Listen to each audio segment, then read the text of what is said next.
హల్లెలూయా. ఈ ఉదయం ప్రభుని మనం ఆరాధించక మనపు ఈ కీర్తనలో నుంచి 3 మాటలు 3 థింగ్స్ మీ గమనానికి తీసుకొని వస్తాను. And then will worship the lord with understanding. Hallelujah. Will worship the lord with understanding. 62వ కీర్తన దైవజనుడైన దావీదు రాసిన కీర్తన. పైన ఒక చిన్న లైన్ ఇంట్రొడక్షన్గా రాశారు. దావీదు రచించినది. అలాగనే ఈ కీర్తనకి ఒక ట్యూన్ పెట్టారు. ఆ ట్యూన్ ఏంటి? పైన రాశాడు, ఎదుతూను అను రాగము మీద పాడదగినది. ఏమి రాగము? ఎదుతూను. ఎదుతూను, ఎదుతూను రాగము. ఈ రాగంలో కీర్తనలో 2 కీర్తనలు రాయబడ్డాయి. కీర్తన గ్రంథంలో 2 సాంగ్స్, 2 సామ్స్. ఒకటి 62వ కీర్తన, రెండోది 39వ కీర్తన, సామ్ 39. ఈ కీర్తన రాయబడిన బ్యాక్గ్రౌండ్ ఏంటి అంటే, దావీదు కుమారుడైన అబ్షలోము దావీదు సింహాసనం మీద కూర్చోటానికి కుట్ర పన్నాడు. ఏ కాన్స్పిరసీ. ఆ టైంలో దావీదు ఇంటిలో నుంచి, అంటే ఆయన ఆ రాజ్యం నుండి ఆయన పారిపోయాడు. ఆ టైంలో ఇది రాయలేదు, కానీ యూదాను పరిపాలించే టైంలో అతను వెళ్ళిన ఆ డిఫికల్ట్ ఫేస్ని జ్ఞాపకం చేసుకొని ఈ కీర్తన రాశాడు. ఇందాక చెప్పాను కదా, ఈ రాగంలో 2 కీర్తనలు ఉన్నాయి. ఒకటి 62వ కీర్తన, 2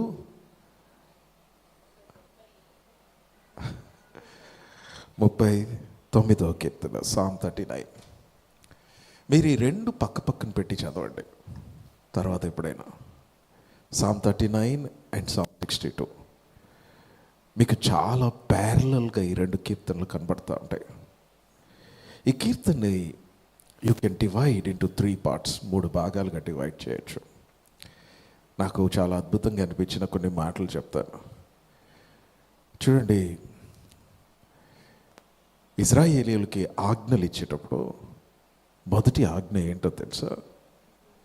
నీ దేవుడైనా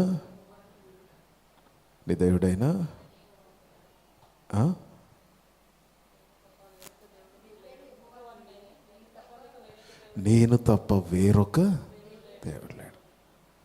ఆకాశము క్రింద కానీ, భూమి మీద కానీ, భూమి కింద కానీ, there is no other God except me. నేను తప్ప అంటే దేవుడే. ఈ కీర్తనలో ఒక మాట చాలాసార్లు రిపీట్ అవుతూ ఉంటుంది. దావీదుకి ఆయన ఒక్కడే ఆధారం, దేవుడే, ఆయనే. చూడండి, ఇంగ్లీష్లో ఇట్లా రాస్తుంది. మొదటి వచనం తెలుగులో చూడండి. నా ప్రాణమా దేవుని నమ్ముకొని మౌనముగా ఉండుము, ఆయన వలన అని చెప్పి రక్షణ కలుగును.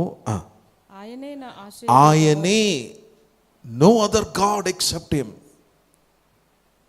ఆయన తప్ప వేరొకటి కాదు, ఆయనే నాకు ఆశ్రయ దుర్గము. He alone. మీరు ఆ మాట అండర్లైన్ చేసుకోండి. ఆయనే. నీ ప్రాణమునకు ఆధారము ఆయనే. నీకు శ్రమ కలిగినప్పుడు దాంట్లో నుంచి విడిపించేది ఆయనే. ఇంకా ఏమంటున్నాడు చూడండి, ఆయనే నా రక్షణకర్త, ఆయనే నన్ను రక్షించువాడు. ఇంగ్లీష్లో చాలా అద్భుతంగా రాసి ఉంటుంది, my soul finds rest in God alone, salvation comes from him. ఆ గాడ్ అలోన్, ఇంకా వేరొకటి కాదు. నీ సోర్స్ దేవుడే, ఆయనే. హల్లెలూయా. అందుకే ఈ మధ్యాహ్నము ఆయనను ఆరాధించడానికి మనం ఇక్కడికి వచ్చాం. ఆయన తప్ప వేరొకటి లేదు, ఆయన తప్ప వేరొక దేవుడు లేడు. ఆయన నామము తప్ప వేరొక నామము లేదు. ఆ నామమున ప్రతి మోకాలు వంగిపోద్ది, ప్రతి నాలుక ఒప్పుకుంటుంది. ఆయనే, హీ అలోన్. అందరు చెప్పండి, గాడ్ అలోన్ అని చెప్పండి. నీ జీవితానికి ఆయనే ఆధారం. చూడండి, ఆ మాట ఎన్నిసార్లు రిపీట్ చేశాడో. 5వ వచనం చూడండి. నా ప్రాణమా దేవుని నమ్ముకొని మౌనంగా నుండుము. నమ్ముకొని మౌనముగా ఉండుము. ఆయన వలననే, ఆయన వలననే, ఆయనే. ఇంకొక మాటలో చెప్పాలి, ఓన్లీ త్రూ హిమ్. సరే, మొదట చెప్పాల్సింది ఏంటి అంటే, ఆయన వలననే మనకు నిరీక్షణ. నీ నిరీక్షణ పరిస్థితుల మీద కాదు, ఆయన వలననే మనకు నిరీక్షణ. అందుకే నిత్యము నిలిచే మూడిట్లో ఒకటేంటో తెలుసా? నిరీక్షణ, హోప్. ఈ నిరీక్షణ మనల్ని సిగ్గుపరచదు. అబ్రహాముకు న్యాచురల్గా నిరీక్షణ లేదు, కానీ నిరీక్షణ లేని సమయంలో అబ్రహాము నిరీక్షణ కలిగి నమ్మాడు. నిరీక్షణ లేదు, కానీ నిరీక్షణ ఎక్కడిది? ఆయన వలన వచ్చిన నిరీక్షణ, వాగ్దానము వలన వచ్చిన నిరీక్షణ, వాక్యములో నుంచి వచ్చిన నిరీక్షణ, దేవుడు మాట్లాడిన మాటల నుంచి కలిగిన నిరీక్షణ. ఆయనే. ఈ మధ్యాహ్నము మన నిరీక్షణకు ఆధారమై ఉన్న దేవుణ్ణి మన పూర్ణ హృదయంతో, పూర్ణ బలముతో మనం ఆరాధించవలసిన వారమై ఉన్నాం. ఆయనే, ఆయనే. చూడండి, ఆ మాట విల్ సీ అగైన్, ఇంకొకసారి కనబడుతుంది. ఆయనే నా ఆశ్రయదుర్గము, ఆయనే నా ఆశ్రయదుర్గము, నా రక్షణకు నా మహిమకు దేవుడే ఆధారం, దేవుడే నా బలమైన. చూడండి, ఆ మాటలు చిన్న చిన్న మాటలే, కానీ దేవుడు ఆధారం అంటలేదు, దేవుడే ఆధారం అంటున్నాడు. ఆయన ఆధారం అంటలేదు, ఆయనే ఆధారం అంటున్నాడు. అంటే అర్థం ఏంటి? ఆయన తప్ప వేరొకటే. అది ఐ అండర్స్టాండింగ్. చూడండి, ఇంకా ఏమంటున్నాడు? నా బలమైన ఆశ్రయదుర్గము, నా 7వ ఆశ్రయము వచనం. దేవుని యందే ఉన్నది, దేవుని యందే. హల్లెలూయా, హల్లెలూయా. దీన్ని 3 పార్ట్స్గా నేను ఈ కీర్తన డివైడ్ చేశాను. మొదటి 4 వచనాలు ఆయనే రక్షించువాడు. ఆయన తప్ప ఇంకా మనల్ని రక్షించేవారు ఎవరు లేరు. ఏ నామమును బట్టి మనకు రక్షణ కలగదు, ఆయనను బట్టి మనకి రక్షణ. God alone saves. ఇప్పుడు పారిపోతున్న దావీదుకి రెండవది 5వ వచనం నుండి 8వ వచనం. 8వ వచనం చదవండి. 5th verse, నా 8th ప్రాణమా verse. దేవుని నమ్ముకొని మౌనంగా నుండుము, ఆయన వలననే నాకు నిరీక్షణ కలుగుచున్నది. ఆయన వలననే. మొదటిది ఏంటంటే, గాడ్ అలోన్ సేవ్స్. దేవుడే రక్షిస్తాడు, ఆయనే రక్షించేవాడు. 2, ఆయనే ఎంకరేజ్ చేయవాడు. ఆయన ఎట్లా నమ్ముకున్నాడు అంత భయంకరమైన స్థితిలో? ఎందుకంటే దేవుడు అతన్ని ప్రోత్సహించిన విధానం వేరు, దేవుడు అతన్ని ఎంకరేజ్ చేసిన విధానం వేరు. ఆ అరణ్యంలో ఆయన మౌనముగా దేవుని మీద ఆధారపడుతున్నాడు. ప్రాణము చాలా ప్రశ్నలు అడుగుతుంది. ఏంటి ఈ స్థితి, ఏంటి పరిస్థితి?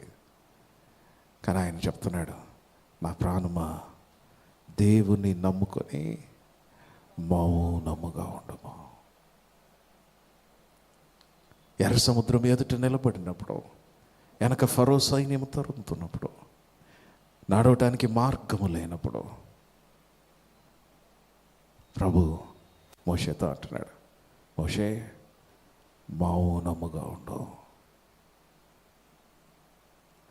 నీవు మౌనముగా ఉండి నేను అనుగ్రహించే రక్షణను చూడు. నా ప్రాణమా యెహోవాను నమ్ముకొని మౌనముగా ఉండుము. Trust in him, because your hope comes from him.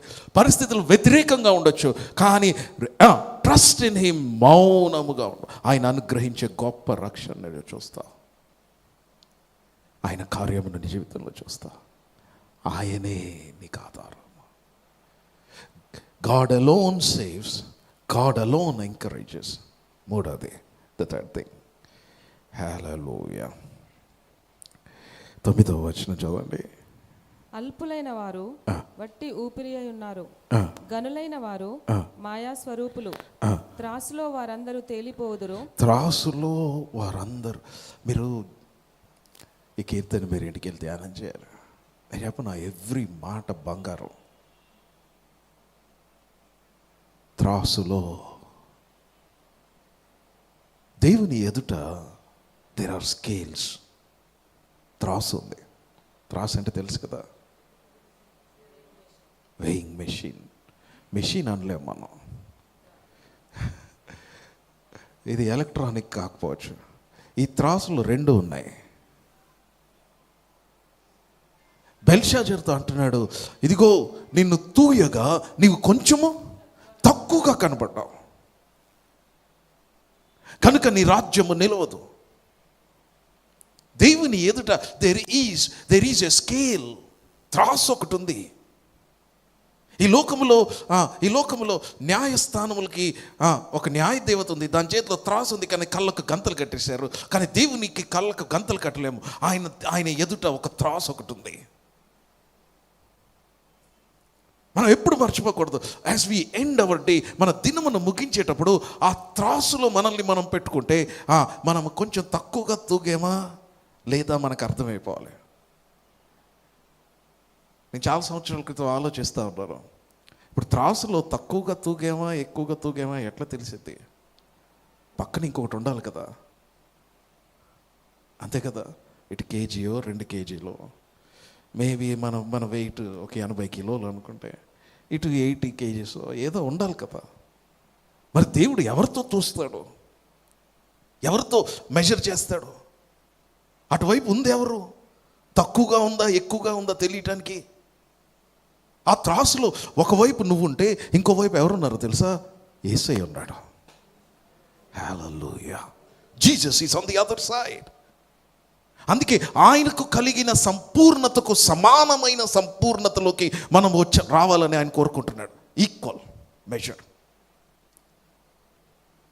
I you understanding?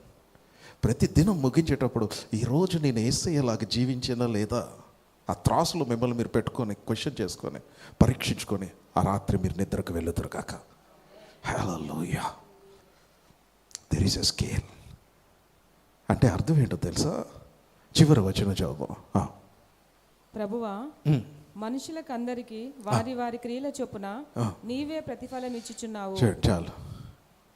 ప్రతిఫలం ఇచ్చువాడు దేవుడు మాత్రమే. ప్రతిఫలం ఇచ్చువాడు. మొదటిది, దేవుడు మాత్రమే రక్షించువాడు. రెండవది, దేవుడు మాత్రమే ఎంకరేజ్ చేయవాడు, పడిపోయిన వారిని లేవనెత్తువాడు. దేవుడు మాత్రమే ప్రతిఫలం ఇచ్చువాడు. మీరు ఏదైనా పని చేసినప్పుడు మీ ప్రతిఫలం ఆయన యొద్ద నుంచి కలిగితే దేవుడు ప్రతిఫలం ఇస్తాడు. God is our rewarder. Hallelujah. ఆయన నేడు రేపు రాబోతున్నాడు. ఆయన వచ్చేటప్పుడు అంట ఆయన ప్రతిఫలమును తీసుకొని వస్తాడంట. He will come with the reward. He will come with the reward. నీ రివార్డ్ తీసుకొని ఆయన మధ్య ఆకాశంలో ప్రత్యక్షమవుతాడు. కొంతమందికి రివార్డ్స్ లేవేమో. అసలు నాకు ఆశ్చర్యం కలిగించిన ఒక మాట ఏంటో తెలుసా? ఏం రివార్డ్ వస్తుందో చాలామందికి తెలియదు. నీకు ఏం బహుమానం సిద్ధపరిచాడో తెలియదు. కానీ ఆయనకి ఏం బహుమానాలు ఇవ్వబోతున్నాడో ఆల్రెడీ ముందుగానే పౌలు చూసేసాడు. ఇదిగో నా కొరకు ఒక నీతి కిరీటము సిద్ధంగా ఉంది. పౌలు, నీకు నీ రివార్డ్ ఎట్లా తెలిసింది? How did you know? There is a reward waiting for me. నువ్వు దేవుని కొరకు చేసిన ప్రతి పని కొరకు, నేను చెప్పనా, నీవు నీ జీవితంలో ఆయన కొరకు నిలబడిన ప్రతి విషయం కొరకు దెర్ ఈస్ ఎ రివార్డ్. నీ యొక్క భక్తి విషయంలో రివార్డ్, నీ యొక్క ఆత్మీయత విషయంలో రివార్డ్, నీ యొక్క నీతి విషయమైన రివార్డ్ దేవుడు నీకు ఇవ్వబోతున్నాడు. ఆయనే God alone. God alone. Hallelujah. చాలాసార్లు విసిగిపోయి ఇంకెందుకులే ఈ నీతి అని అనుకున్న రోజులు ఉంటాయి. కానీ ఒక మాట చెప్పనా, దేవుని దగ్గర నుంచి మీకు ఫలం వస్తుంది. దాని కొరకు మీరు ఎదురు చూడాలి. Hallelujah, hallelujah. I understanding. ఈ మధ్యాహ్నం ప్రభుని మనం ఆరాధన చేద్దాం. Shall we worship him, shall we worship him. ఆయనే, ఆయనే, ఆయనే. ఈ మాట మీ హృదయం మీద రాయబడి ఉండాలి. ఆయనే, హీ అలోన్, హీ అలోన్. హల్లెలూయా. తల్లంచండి, ఆయనను మాత్రమే చూడండి. మన మన మన విశ్వాసమునకు కర్త, దాన్ని కొనసాగించువాడైన యేసు వైపు చూస్తూ, ఆయన వైపే, ఇంకా వేరొక వైపు చూడకూడదు. ఆ సిలువ వైపు చూస్తా, సిలువలో వేలాడుతున్న క్రీస్తు వైపు చూడండి. Now let not anything distract you. మీ జీవితంలో సులువుగా చిక్కులు పెట్టు భారము మిమ్మల్ని డిస్ట్రాక్ట్ చేయకుండా మీరు ఆయన తట్టుకు చూడండి. Look at him. ఆయనే. ఈ కీర్తన ఎదుగుతూను రాగం అంటే ఏంటో తెలుసా? ఆయనను మాత్రమే చూచుట. ఆయనే, హీ అలోన్. హల్లెలూయా. ఆరాధనలో ఆయన మాత్రమే చూడాలి. Look at him alone. ఆయనను మాత్రమే, ఆయనే. యెషయా ఆయన్ని మాత్రమే చూస్తున్నాడు. He is looking at Jesus alone. సింహాసనం మీద ఆసీనుడై ఉన్న ఆ కెరూబులు ఆరాధన చేస్తున్నారు, కానీ వారిని కాదు చూడట్లేదు, వారిని చూడట్లేదు, ఆయనను మాత్రమే చూస్తున్నాడు. ఆయన స్వరం మాత్రమే వింటున్నాడు. ఆయనే. Your central focus is God. Hallelujah. ఆయనే, ఆయనే. Come on, look at him, look at him. He deserves your worship, he deserves your praise. నీ ఆరాధనకు ఆయన యోగ్యుడు. ఈరోజు ఏం తీసుకొచ్చావు? ఖాళీ చేతులతో వచ్చావా? Empty hands, empty hearts? No. ఆయన ఆరాధించడానికి నువ్వు ఆయన మందిరంలోకి వచ్చావు. ఆయన నీ దగ్గర నుంచి ఏం ఆశించట్లేదు except worship. He's looking for worship. దేవదూతల ఆరాధన సైతం విడిచిపెట్టి మన మధ్యలోకి రావాలనుకుంటున్నాడు. ఎన్నో కోట్ల మంది ఆయన సృష్టించుకున్న దేవదూతలు ఉన్నారు. బట్ స్టిల్ వారి స్థుతుల మీద ఆయన ఆసీనుడయ్యాడని ఎక్కడ రాసలేదు. ఆయన మన స్థుతుల మీద ఆసీనుడయ్యాడు. ప్రభా, దేవదూతల్లాగా చక్కగా పాడగలనా?